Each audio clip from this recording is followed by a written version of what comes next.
ICICI bank limited Bharat का एक प्रमुख निजी क्षेत्र का बैंक है। यह भारत का तीसरा सबसे बड़ा बैंक और बाजार पूंजीकरण मार्केट कैपिटलाइजेशन के हिसाब से निजी क्षेत्र का सबसे बड़ा बैंक है।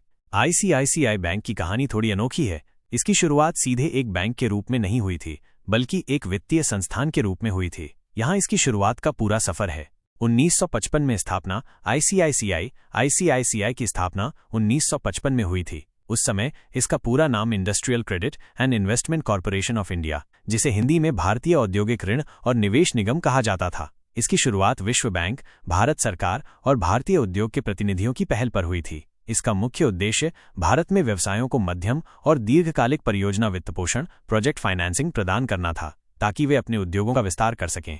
बैंकिंग क्षेत्र में प्रवेश। 1994-1990 के दशक में भारत में वित्तीय क्षेत्र का उदारीकरण लिबरलाइजेशन हुआ। इस बदलाव के साथ आईसीआईसीआई ने बैंकिंग क्षेत्र में कदम रखने का फैसला किया। 1994 में आईसीआईसीआई बैंक की स्थापना हुई। यह आईसीआईसीआई की एक पूर्ण स्वामित्व वाली सहायक कंपनी के रूप में शुरू किया गया था, जिसका उद्देश्य कॉर्पोरेट और खुदरा ग्राहकों को बैंकिंग उत्पादों और वित्तीय सेवाओं की एक विस्तृत श्रृंखला प्रदान करना था।